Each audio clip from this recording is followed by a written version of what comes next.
ಇವತ್ತಿನ ದಿವಸ ನಮ್ಮ ರಾಜ್ಯ ಸಮಿತಿ ಕರೆ ಮೇರೆಗೆ ಮುಂಜಾನೆ ನಮಗೆ ಒಂದು ಕೇಂದ್ರ ರಾಜ್ಯ ಸಮಿತಿಯನ್ನು ಕರೆ ಬಂತು JDS ಆಫೀಸಿಂದ.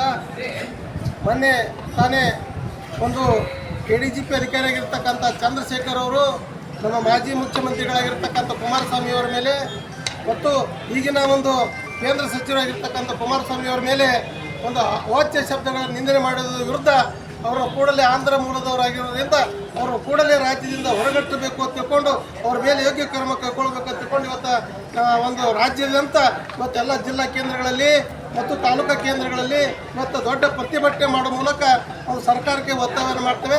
ಅದರ ನಿಮಿತ್ತವಾಗಿ ಕೂಡ ನಾವು ಇಂಡಿಯಲ್ಲಿ ಇವತ್ತು ನಮ್ಮ ಹಲವಾರು ಇವತ್ತು ಕಾರ್ಯಕರ್ತರೊಂದಿಗೆ ಹೀಗೆ ತಾನೇ ನಮ್ಮ ಶಿರಸಾರ್ ಗೌಡರು, ನಮ್ಮ ಜಿಲ್ಲಾ ಪಂಚಾಯತಿ ಸದಸ್ಯರು ಮಾಜಿ ಸುನಂದಪ್ಪ ಅವರು, ಫಜಲು ಅವರು, ನಮ್ಮ ಕಲ್ಲನಗೌಡರು, ಬಸವ ಕೌಡಿ ಅವರು, ಗುಂಡು ಅವರು, ನಮ್ಮ ಮಹಬೂಬ್ ಬೇನೂರು ಅವರು, ನಮ್ಮ ಹಜರಾಲ್ ಮೆಂಬರ್ ಅವರು, ಸಂತು ಲಚ್ಚಾನ್ ಅವರು, ಸಲೀಂ ಅವರು, ಸಿದ್ದು ಡಂಗಾ ಅವರು, ಅನೇಕರು ನಮ್ಮ ನಿಯಾಜ್ ಜಾಗಕಡೆ ಅವರ ನೇತೃತ್ವದಲ್ಲಿ ಮಾನ್ಯ ನಮ್ಮ ತಹಸೀಲ್ದಾರ್ ದಂಡಾಧಿಕಾರಿಗಳ ಪರವಾಗಿ ನಮ್ಮ ಶಿರಸ್ತರಾಗಿರ್ತಕ್ಕಂಥ ಪಟ್ಟಣ ಶೆಟ್ಟಿ ಸಾಹೇಬರಿಗೆ ನಾವು ಮನವಿಯನ್ನು ಮಾಡ್ತೇವೆ.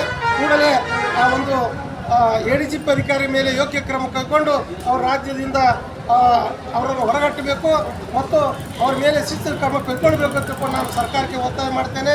ಹಲವಾರು ಇವತ್ತು ನಾಯಕರು ಕೂಡ ಮಾತಾಡಿದ್ರೆ ನಾನೇನು ಹೆಚ್ಚಿಗೆ ಮಾತಾಡೋದಲ್ಲೇ ಇವತ್ತು ಒಬ್ಬ ಮಾಜಿ ಮುಖ್ಯಮಂತ್ರಿಗಳನ್ನು, ಕೇಂದ್ರ ಸಚಿವರನ್ನು ಅವಾಚ್ಯ ಶಬ್ದಗಳು ನಿಂದೆ ಮಾಡೋದು ಖಂಡಿಸ್ತೇವೆ, ವಿರೋಧಿಸ್ತೇವೆ. ಒಂದು ವೇಳೆ ಅವರನ್ನು ಈ ರಾಜ್ಯದಿಂದ ಹೊರಗಟ್ಟಿದ್ದು ಯೋಗ್ಯ ಕ್ರಮಗೊಳಿಸಿದರೆ ನಾವು ಉಗ್ರವಾಗಿರ್ತಕ್ಕಂಥ ಹೋರಾಟವನ್ನು ಮಾಡಬೇಕಂತ ತಿಳ್ಕೊಂಡು ಸರ್ಕಾರಕ್ಕೆ ಒತ್ತಾಯವನ್ನು ಮಾಡ್ತೇವೆ.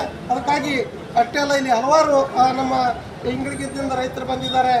ಹಾದಿ ಸಮಸ್ಯೆ ಬಗ್ಗೆ, ಹೊಲ ಸಮಸ್ಯೆ ಬಗ್ಗೆ ಕೂಡಲೇ ನಾವು AC ಸಾಹೇಬರಿದ್ದರೆ ನಾವು ಅವರಿಗೆ ಮುಂದೆ ಮಾಡ್ತೀವಿ. ಅದಕ್ಕೆ ನಮ್ಮ ಪಟ್ಟಣ ಶೆಟ್ಟಿ ಸಾಹೇಬರು ಕೂಡಲೇ ಅವ್ರ ಸಮಸ್ಯೆಗೆ ಆಲಿಸಬೇಕು ಮತ್ತು ಕೂಡಲೇ ನಾವು ಸರ್ಕಾರಕ್ಕೆ ಜಿಲ್ಲಾಧಿಕಾರಿಗಳ ಮೂಲಕ ಒಂದು ರಾಜ್ಯಪಾಲರಿಗೆ, ಮುಖ್ಯಮಂತ್ರಿಗಳಿಗೆ ಕೂಡಲೇ ಈ ಮನವಿಯನ್ನು ಸಲ್ಲಿಸಬೇಕು ಅಂತ ತಿಳ್ಕೊಂಡು ನಾನು ಒತ್ತಾಯವನ್ನು ಮಾಡ್ತಿದ್ದೀನಿ.